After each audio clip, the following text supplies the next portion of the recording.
자, 오늘은 명제 증명 두 번째 절대부등식에 대해서 공부해 보겠습니다. 이 절대부등식이라는 건 뭐냐? 이 절대적으로 성립하는 부등식이다. 뭐 이런 얘기예요. 그래서 우리가 등식이 있고 부등식이 있잖아요. 등식은 등호를 사용한 식이고, 그죠? 등호 이거죠. 부등식은 부등호를 사용한 식인데, 부등호는 총 4종류가 있습니다. 이 등호 포함한 것까지. 그리고 등식은 방향이 없지만 부등식은 방향이라는 게 있죠. 어느 쪽이 어느 쪽보다 크다, 뭐 이런 게 있어요. 자, 그 등식은 다시 두 가지로 나뉘는데, 항등식과 방정식이 있습니다. 항등식 그리고 방정식. 자, 방정식은 변수 x에 어떤 특정한 값이 들어갈 때만 성립하는 등식이고, 항등식은 항상 성립하는 등식이죠. 이건 앞에서 우리가 공부했어요. 어디서 했습니까? 수학 1의 맨 첫 단원에 나오죠. 항등식의 성진. 자, 근데 이제 부등식에서도 그 비슷한 개념이 있다는 거예요. 그 항상 성립하는 부등식이 절대부등식입니다. 절대부등식. 그러니까 x에 어떤 값이 들어가도 항상 성립하는 부등식이고요. 그 다음에 x가 어떤 특정 범위에 있을 때만 성립하는 그런 부등식을 조건부등식이라고 해요. 조건부등식. 이렇게 얘기합니다. 자, 그래서 우리가 지금까지 조건부등식을 많이 풀어왔죠. 이 부등식을 만족한 x의 범위를 구해라. 그럼 당연히 조건부등식을 푸는 거예요. 마치 방정식처럼. 그래서 방정식하고 조건부등식하고 어떻게 보면 좀 비슷한 거고, 항등식하고 절대부등식하고 좀 비슷한 거죠. 모든 수에 대해서 다 성립한다라는 의미에 대해서. 이건 등식이고 이건 부등식의 차이가 있지만은. 자, 그래서 이 단원에서 이제 집중적으로 우리가 공부할 것은 바로 요 절대부등식에 대한 겁니다. 이 절대부등식은 몇 가지 우리가 외워야 되는 것도 좀 있어요. 교재 정리되어 있는 거 먼저 한번 보겠습니다. 실수의 기본 성질, 부등식과 관련한 실수의 기본 성질을 먼저 정리를 좀 해봅니다. 임의 실수 A에 대하여 다음 중 어느 하나만 성립한다. 양수거나 음수거나 0이다. 어떤 실수는 양수든지 음수든지 0이어야지 이것도 저것도 아닌 건 없다 이거죠. 이거 당연한 거고, A가 양수, B가 양수, 둘 다 양수이면 합도 양수, 곱도 양수가 된다. 이거 당연한 거죠. 또 뭐 A가 양수, B가 음수거나 반대거나 두 수의 부호가 다르면 곱했을 때 음수 나온다. 뭐 이런 사실, 기본적인 우리가 성질로서 초등학교, 중학교 때 이미 다 알고 있던 거니까 뭐 굳이 강조하지 않겠습니다. 3번은 A가 양수면 마이너스 A는 음수다. 양수에 마이너스를 붙이면 음수가 되고, 반대로 A가 음수일 때 마이너스 붙이면 양수가 되죠. 여러분 주의할 것은 어떤 문자 앞에 마이너스 부호가 있다고 해서 무조건 음수다라고 생각하면 안 됩니다. 이 경우에는 뭐 A가 양수이니까 음수지만 A가 음수일 경우에는 오히려 마이너스 붙은 이 마이너스 A가 양수가 될 수도 있다는 거, 이런 거 좀 주의하셔야 돼요. 자, 그리고 4번, 요게 중요하죠. 실수 A에 대해서 A제곱은 0 이상이다. 실수를 제곱하면 음수가 될 수 없습니다. 0까지는 될 수 있죠. 0을 제곱하면 0이니까. 하지만 양수를 제곱하거나 음수를 제곱하거나 항상 양수가 됩니다. 이것도 뭐 다 아는 사실이죠. 자, 그 다음에 그 밑에 특강에 정리되는 거 한번 볼게요. 두 실수의 대소관계라는 게 있는데, 두 실수 A, B는 반드시 누가 더 크다? 누가 더 작다? 이런 대소관계가 있습니다. 그래서 대소관계를 비교하는 가장 쉬운 방법은 두 수를 빼서 양수가 나오면 왼쪽 앞에 있는 게 큰 거고, 음수가 나오면 뒤에 있는 게 큰 거고, 두 수를 뺐는데 0 나오면 두 수가 같은 것이죠. 그죠? 자, 이것도 우리가 뭐 이미 다 알고 있는 사실입니다. 그리고 이거는 A가 양수든 음수든 항상 성립하는 거죠.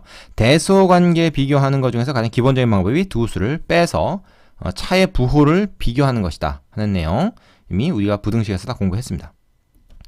그 앞에 있는 지수 단원에서도 또 나왔었고요. 대소 비교. 자, 물론 이제 이 방법 말고도 제곱끼리 해서 빼는 방법도 있습니다. 그래서 이제 양수냐 음수냐 0이냐 이걸 비교하는 방법도 있는데, 이거는 이제 제곱을 하면서 부호가 좀 왜곡이 되기 때문에 A, B가 다 양수인 경우에는 우리가 써먹을 수 있는 것이죠.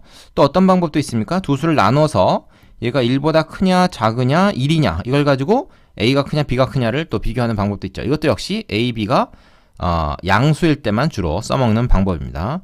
양수, 음수 관계없이 써먹을 수 있는 방법은 두 수를 빼서 대소 비교를 하는 것이죠. 되시죠? 자, 기본적인 이 성질들은 이미 다 우리가 알고 있는 건데 한번 정리만 해봤습니다. 자, 두 번째 부등식의 성질인데, 자, 이것도 우리가 이미 초등학교 때 이 부등식을 처음 배우면서 공부했던 거고, 중학생 때도 역시 공부했던 내용이라서 한번 정리만 해보고 넘어가겠습니다. 이거 뭐 새로 배우는 사람은 아마 없을 걸로 봐요. 자, 임의 실수 ABC에 대하여 A가 B보다 크고 B가 C보다 크면 A는 C보다 크다. 이걸 이제 한마디로 이렇게 나타낼 수가 있겠죠. 그렇죠? 자, 그리고 A가 B보다 크면 양변에 등호가 아니라도 양변에 같은 수 C를 더하거나 빼면 이 부등식은 그대로 성립합니다. 그러니까 똑같은 걸 더하거나 빼도 여전히 큰 쪽이 더 큰 거죠. 자, 근데 곱하거나 나눌 땐 얘기가 좀 달라집니다. 요 이제 3번, 4번을 좀 엮어서 같이 기억을 하세요. A가 이제 B보다 큰 상황인데 C가 양수일 때 그 양수를 곱하거나 나누면 부등호 방향 변함이 없지만 뭐 더하거나 뺀 것처럼 마찬가지예요. 근데 음수일 때는 곱하거나 나누면 부등호 방향이 바뀐다 하는 사실 뭐 중학교 때 공부해서 다 알고 있을 거죠. 정리만 한번 하고 가겠습니다.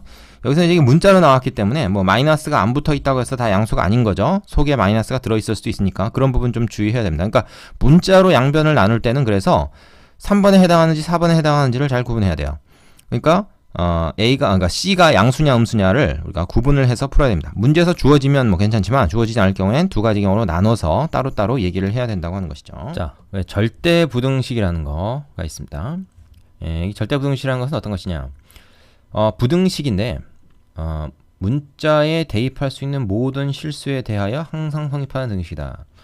그러니까 부등식이라는 거는 어떤 범위의 값에 대해서 그 부등식이 참이 되는 경우가 있고 거짓이 되는 경우가 있고 그래서 참이 되는 그 범위 문자의 범위를 찾는 거 우리가 부등식의 해를 구한다 이제 혹은 뭐 부등식을 푼다 이렇게 얘기하잖아요. 근데 해가 그 전체 집합이 다 되는 겁니다.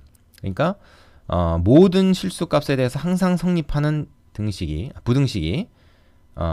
절대 부등식이다.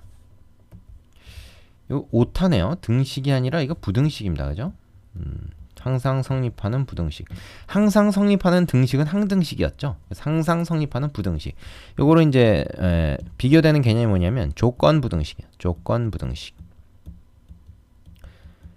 이건 뭐야? 어떤 일정한 조건이 만족할 때만 성립하는 부등식. 즉 x가 특정한 범위에서만 참이 되는 그런 부등식을 얘기합니다. 예를 들어서 x-2가 5보다 크려면 어떻게 해야 되는가? 이런 부등식이 있다고 쳐요. 1차 부등식이죠. 이거 우리가 부등식의 양변에 2를 더해가지고 이런 해를 구할 수가 있지 않습니까? 이 부등식을 참으로 만든 x값은 7보다 큰 값이 들어가야 이 부등식이 참이 된다는 얘기죠. 그럼 이게 이제 조건 부등식입니다. 7보다 큰 범위에 대해서만 이게 참이 되니까. 근데 예를 들어서 뭐 하나의 예를 들어보겠습니다. x-의 제곱이 0 이상이 되는 아니면 뭐 꼭 0이 아니어도 좋아요. 뭐 굳이 꼭 0이 아니라 뭐 -3 뭐 이런 거 한번 생각해 봅시다. 이거는 딱 봐도 x에 뭐가 들어가든지 간에 거기서 2 뺀 다음에 제곱을 하면 이건 항상 0 이상인 수가 되죠. x가 딱 2일 때만 0이 되고 그 외의 숫자 들어가면 다 양수든 음수든 제곱해서 양수가 됩니다. 그러니까 양수는 -3보다 항상 크거나 같겠죠. 그죠? 이게 양수만 안 오고 이제 음수나 이쪽에 0이 오면은 얘는 항상 그거보다 크거나 같을 테니까 이건 항상 성립하는 부등식이 돼요. 그지? 그래서 이런 게 바로 이제 절대 부등식이에요. 예? 요런 게 이제 말이면 조건 부등식의 하나의 예였다면 얘는 절대 부등식의 예가 되는 거죠. 지금 예를 하나 들었습니다. 조건 부등식의 예고 이건 절대 부등식의 예다. 됐습니까? 그래서 이 절대 부등식을 몇 가지를 우리가 좀 이 단어에서 좀 외우기도 하고 또 그걸 잘 활용할 수가 있어야 됩니다. 됐습니까? 그리고 이게 왜 절대 부등식이 되는가를 우리가 증명할 수도 있어야 돼요. 그래서 부등식의 증명이라는 게 또 하나의 이제 중요한 그 이슈가 되는데 부등식의 증명에 이용되는 실수의 성질이 밑에 나옵니다. 자, 교재에서 박스에 정리되는 내용이에요. 뭡니까? 5가지 성질을 제시하고 있는데 실수 A, B에 대해서 A가 B보다 크다 그러면은 A에서 B를 뺀 것은 양수다. 뭐 큰 거에서 작은 거 뺐으니까 당연히 양수죠. 이건 A, B가 양수든 무슨 관계없이 항상 큰 거에서 작은 거 빼면 0보다 큽니다. 이거 이제 B가 뭐 이항이 되었다 혹은 뭐 양변의 B를 똑같이 뺐다 이렇게 생각해도 되는 거예요. 그리고 이게 이제 필요 충분 조건이에요. 무슨 얘기냐면 이렇게 되면 반드시 이렇고 A-B가 양수라는 얘기는 A가 B보다 크다는 얘기다. 뭐 어떻게 보면 당연한 거죠. 이제 부등식의 가장 기본적인 성질이라고 볼 수 있고 자 어떤 실수의 제곱은 항상 0 이상이다. 이것도 여러분이 알고 있는 겁니다. 자, 실수 제곱에다가 다른 실수 제곱을 더한 것은 항상 0 이상이다. 이것도 역시 마찬가지죠. 언제 등호가 성립하냐, 언제 0이 되냐면 A, B가 둘 다 0일 때 0이 됩니다. 그 외의 경우는 어떻게 돼요? 항상 합이 양수가 되겠죠. 그래서 이게 3번의 내용입니다. 제곱의 합이 0이면 A, B 둘 다 0이어야 된다. 물론 역도 성립합니다. 둘 다 0이면 당연히 제곱의 합도 0이죠. 요 3번 성질이 부등식의 증명에서 혹은 말하자면 항등식의 성질에서도 이제 잘 쓰이는 그런 아주 기본적이지만 유용한 성질이 되겠죠. 자, 절대값 A의 제곱은 그냥 A 제곱과 같다. 이 절대값이라는 건 항상 양수로 만드는 거죠. 그래서 이런 게 성립합니다. A 제곱을 절대값 하나, 절대값 씌워서 제곱을 하나, 절대값이 없으나 똑같다. 이 얘기는 뭐냐면 어떤 실수를 제곱을 하면 절대값이 있으나 없으나 의미가 없다. 절대값 씌워서 제곱하든 제곱해서 씌우든 그 순서도 관계없다. 그냥 이런 건 절대값 없애고 풀어도 되는 거죠. 이게 이제 그런 얘기입니다. 그리고 이 절대값 기호라는 거는 곱이나 몫에 대해서 분배가 돼요. A하고 B하고 곱한 거에 절대값을 씌우면 각각의 절대값 씌워서 곱한 거랑 같다. 이거 몫에 대해서도 성립합니다. 무슨 얘기냐면 A에서 B를 나누잖아요. 그 전체에다 절대값 씌운 것은 각각의 절대값 씌운 거의 몫과 같습니다. 뭐 기본적으로 어떤 숫자 몇 개 넣어서 여러분이 확인해 볼 수 있죠. 그러나 주의해야 될 것은 여러분이 이제 이거 생각을 좀 잘 해야 되는데 이런 거는 분배가 안 되죠. 이렇게 할 수가 없습니다. 얘는 얘랑 같지 않다. 이 곱이나 몫에 대해서, 곱셈이나 나눗셈에 대해서는 이렇게 절대값 기호 분배할 수 있지만 합이나 또는 차에 대해서는 이렇게 할 수가 없습니다. 차도 안 돼요. 차. 이거 뺄셈 한도 이것도 이제 안 됩니다. 근데 이제 이게 되는 경우도 있어요. 예를 들어서 A하고 B가 뭐 같은 부호일 때는 사실은 여기 등식이 성립하는 경우도 있습니다. 하지만 뭐 항상 그런 건 아니기 때문에, 그죠? 부호가 다를 수도 있잖아요. 그래서 항상 성립하는 그런 내용은 아니다. 이렇게 얘기할 수 있죠. 그러나 곱이나 몫에 대해서는 이게 항상 성립합니다.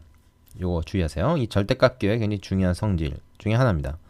그 다음에 5번 A, B가 둘 다 양수일 때 실수 중에서 이제 음수는 아니고 양수가 됐을 때는 A가 B보다 클 때 제곱한 것도 역시 A제곱이 B제곱보다 크다.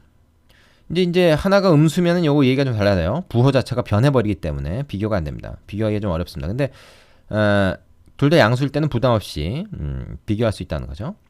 그 다음에 이게 등호가 성립할 때도 마찬가지입니다. A가 B보다 크거나 같을 때 제곱한 것도 역시 A제곱이 B제곱보다 크거나 같다. 이렇게 얘기할 수가 있어요. 자, 사실 뭐 여러분이 이미 알고 있는 내용일 수도 있는데 이게 또 실제 문제에서 적용하려면 잘 안 되는 경우가 많습니다. 그 교재에 예가 좀 나와 있는데 그 예들 한번 읽어보시고 나서 다음으로 넘어가는 것이 좋겠습니다. 자, 두 수나 두 식의 대소관계인데요. 이미 앞에서 이제 살펴봤던 내용 한번 다시 정리한 겁니다.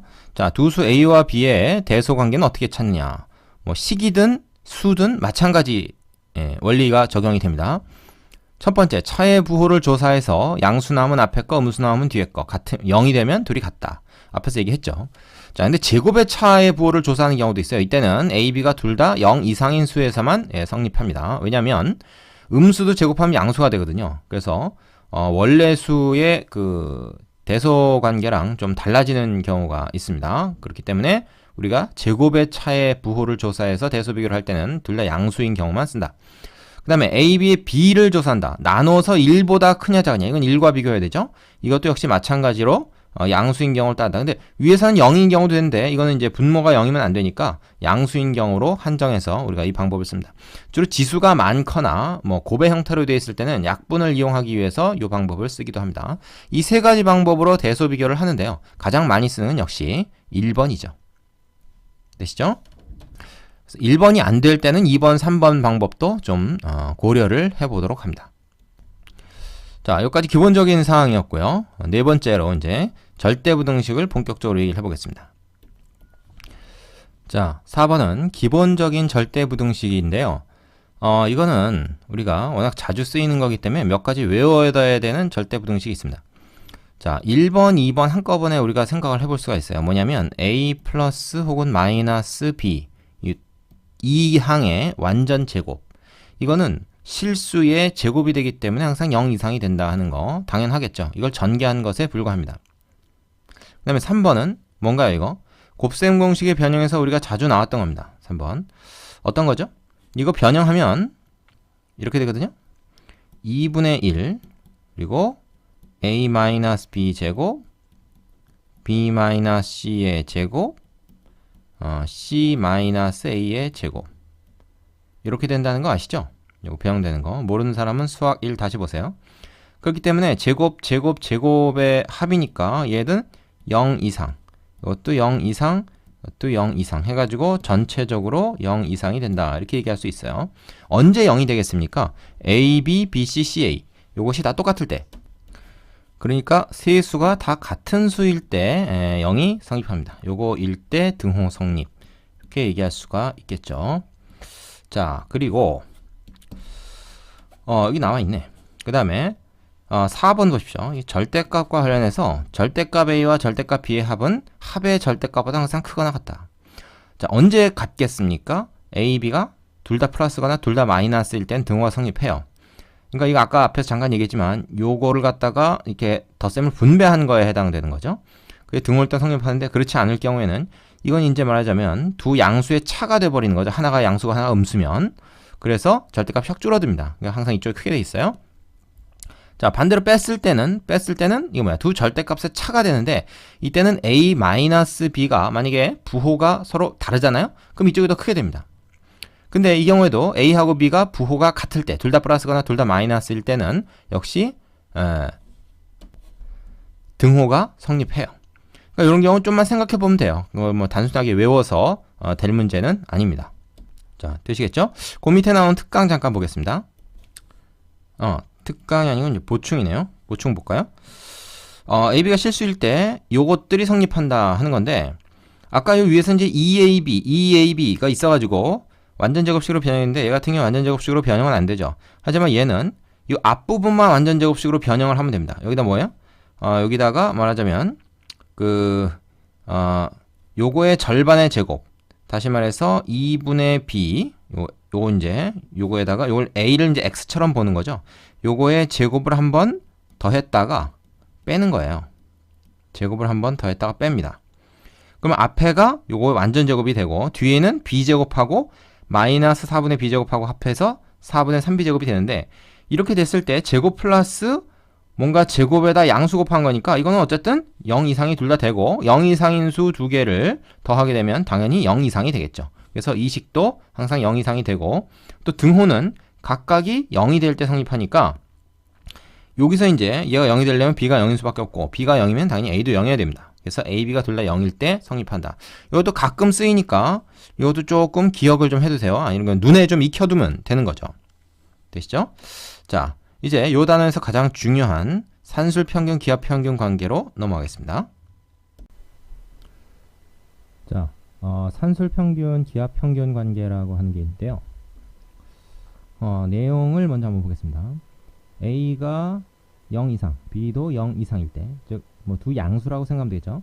두 수를 더해서 2로 나눈 거, 이걸 우리가 보통 우리가 생각하는 평균인데 이걸 우리가 산술평균이라고 합니다. 더해서 반 나누는 게 산술평균. 그 다음에 곱해서, 두 수를 곱해서 루트를 씌운 거를 이걸 기하평균이라고 해요. 자, 근데 얘들 사이에 어떤 관계가 있느냐? 산술평균은 기하평균보다 항상 크거나 같습니다. 같은 경우는 어떤 경우인가 하면 A하고 B가 같은 수일 때, 이때는 등호가 성립해요. 자, 왜 그런지 한번 생각해 보겠습니다. 증명을 해보면 되는데요. 이 증명은 나름 중요하니까 좀 기억해 두시기 바랍니다. 이 두 수의 대소를 비교하려면 우리가 이걸 A라고 하고 얘를 B라고 해보죠. 우리는 얘를 이 A가 B보다 크다는 걸 증명하고 싶은 겁니다. 두 수를 빼봐요. 두 수를 빼면 자, 2분의 A 플러스 B 빼기 루트 AB죠. 그러면 요거는 자, 2분의 어떻게 됩니까? A 플러스 B 마이너스 2 루트 AB가 됩니다. 이때 A를 루트 A의 제곱으로 보시고요. B를 루트 B의 제곱으로 보고요. 마이너스 2배의 자, 루트 AB는 루트 A 곱하기 루트 B로 볼 수 있는 것이니까 결국 뭐가 되는 거죠? 루트 A 마이너스 루트 B의 완전 제곱이 된다. 자, 이거는 그러면 완전 제곱이니까 0 이상이잖아요. A에서 B를 빼는데 0 이상 됐으니까 A가 B보다 크거나 같다. 즉 A가 B 이상이다. 이렇게 얘기할 수가 있는 것이죠. 그리고 등은 언제 성립하냐? 루트 A와 루트 B가 같았을 때 이게 0이 되니까 그때 성립한다. 근데 루트 A와 루트 B가 같으려면 A가 B랑 같을 때잖아요. 그죠? 그렇게 해서 우리가 증명을 할 수가 있습니다. 자, 여기 상당히 중요한 이유가 뭐냐면 이 절대부등식이죠. 일종의 이 절대부등식 자체도 중요하지만 이걸 이용해서 최대 최소 값을 구할 수가 있습니다. 그게 사실은 중요한 의미예요. 산술평균, 기하평균 관계를 이용해서 우리가 최대 최소를 구하는 데 이용이 됩니다. 우리가 최대 최소 하면은 뭐 이차함수의 최대 최소도 있고 부등식의 영역을 이용한 최대 최소, 판별식을 이용한 최대 최소 등등 몇 가지 방법이 좀 있습니다. 그리고 이제 2학년 가면 미분을 이용한 최대 최소 문제가 나올 텐데 이 산술기하 그 최대 최소 문제도 상당히 많은 비중을 차지하고 중요합니다. 그래서 꼭 기억을 해두세요. 뒤에 이제 필수 예제를 가지고 우리가 하나씩 해보겠습니다만은. 자, 그리고 자, 뒤에 보면은 이제 조합평균이라는 게 또 하나 소개가 되어 있어요. 이거는 뭐냐면 두 수 A, B의 조합평균이라는 것은 그 A분의 1 두 수를 역수를 취하는 거죠. B분의 1 두 개를 역수를 취해서 더한 다음에 그거의 산술 평균을 구합니다. 그거에 다시 역수를 취하는 거예요. 이거에 역수를 취한다. 그러면 그걸 우리가 조합평균이라고 합니다. 자, 뭐 이런 게 있다는 것만 알아두시고요. 이거 뭐 시험엔 잘 안 나오니까. 자, 이번에는 코시-슈바르츠 부등식이라는 것에 대해서 좀 자세히 알아볼게요. 이것도 일종의 이제 절대부등식입니다. 절대부등식. 항상 성립하는 절대부등식. 그 산술평균, 기하평균 관계도 우리가 절대부등식이죠. 근데 이제 그거는 양수 조건에서만 성립하는 절대부등식인데 이 코시-슈바르츠는 실수 조건에서 성립합니다. 그러니까 얘네들이 음수일 때, 양수일 때 다 성립하는 거죠. 역시 이것도 산술기와 마찬가지로 최대 최소 구하는 데에 사용되는 경우가 있습니다. 그래서 이것도 알아두면 여러 가지로 좀 편리한 때가 있어요. 근데 뭐 자주 나오는 중요한 내용이다라고 얘기는 좀 하기 어렵습니다. 자, 어떤 내용이냐? a, b, x, y가 실수일 때 a제곱 플러스 b제곱 그리고 x제곱 플러스 y제곱의 곱은 ax 플러스 by 전체의 합의 제곱보다는 항상 크거나 같다. 이때 등호는 x 대 a랑 y 대 b가 같을 때, 즉 x 대 y는 a 대 b랑 같을 때 성립한다. 자, 이거는 여러분이 외울 때 이렇게 외우면 됩니다. A, B가 있고 X, Y가 있고 그러니까 요 그림 자체를 그냥 그대로 외워두세요. 요 식 자체를 그대로 그냥 외워두는 게 좋습니다. A, B, X, Y가 있는데 이건 A, B끼리 X, Y끼리 각각 제곱의 합의 곱. 여기는 뭐야? 앞에 있는 것끼리 A하고 X하고 그 다음에 뒤에 있는 것끼리 B하고 Y하고 짝지어서 곱한 거를 더해서 그거 전체를 완전 제곱을 한다. 그래서 이게 왼쪽, 이게 오른쪽. 외우는 건 이건 2차식 두 개의 곱이고 이건 1차식의 완전 제곱이다. 이렇게 외우는 게 좋습니다. 그리고 등호 성립 조건이 중요한데요. 등호는 얘 대 얘, 그러니까 얘 대 얘, A 대 X, 앞에 거끼리, 그죠? A하고 X하고의 B가 뒤에 거 B하고 Y하고의 B와 같을 때, 얘 대 얘는 얘 대 얘와 같을 때, 요때 성립한다. 아니면 뭐 사실은 A 대 B는 X 대 Y 대 1대 성립한다. 이렇게 해도 뭐 틀리는 건 아니죠. 어차피 마찬가지니까. 자, 이거 한번 증명해 보겠습니다. 왜 이게 되느냐? 뭐 증명은 의외로 쉽습니다. 이 왼쪽에 있는 좌변에 있는 식을 A라고 그러고 우변에 있는 식을 B라고 할게요. 그리고 A에서 B를 빼가지고 그게 0 이상이 되는 걸 보여주면 이 식이 증명이 되는 거죠. 자, 그럼 얘는 뭐냐? A제곱 플러스 B제곱 X제곱 플러스 Y제곱. 문제를 한번 그대로 다시 한번 쓰겠습니다. 그러면 AX 플러스 BY의 완전제곱. 자, 이거 전개할게요. A제곱 X제곱 그 다음에 A제곱 Y제곱 그 다음에 B제곱 X제곱 B제곱 Y제곱이다. 그렇죠? 그 다음에 요거는 자, 이 전개하면 뭐가 됩니까?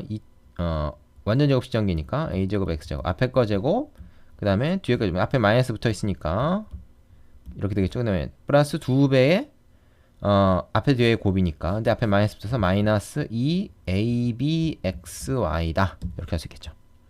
되겠습니까? 자, 그럼 여러분 여기서 뭐를 생각할 수 있냐면 a제곱 x제곱이 똑같은 게 지워지고요. b제곱 y제곱도 똑같은 게 지워집니다. 그래서 뭐가 남느냐? a제곱 y제곱 플러스 b제곱 x제곱 마이너스 2abxy가 남습니다. 그럼 얘는 가만히 보면 다시 ay 마이너스 bx의 완전 제곱이다. 이렇게 인수분해를 할 수가 있죠. 그럼 이거는 어떤 실수의 제곱이니까 0 이상이다 라는 게 증명이 되지 않습니까? 그래서 결국 a가 b 이상이다. 이걸 알 수가 있고 0이 되는 경우, 즉 a가 b가 같은 경우는 ay가 bx랑 같을 때다 라는 거니까 어떻게 되겠어요? x로 양변 나누고 다시 y로 양변, xy로 양변을 나눠보면 a 대 x는 b 대 y가 성립할 때 등호 성립한다. 등호 성립. 요 사실을 우리가 알 수가 있는 거죠. 자, 요 괄호를 이렇게 치면 그렇겠다, 그죠? 괄호를 이렇게 쳐야 되겠습니다. 요거일 때 등호가 성립한다. 자, 요게 이제 최대 최소 문제에서 아주 유용하게 쓰일 때가 간혹 있습니다. 그냥 참고로 좀 알아두세요. 뭐 막상 적용하려고 들면 잘 생각이 안 날 수가 있는데 뭐 그렇게 어려운 내용은 사실은 아닙니다. 됐죠? 자, 이제 필수 예제로 넘어가 보겠습니다.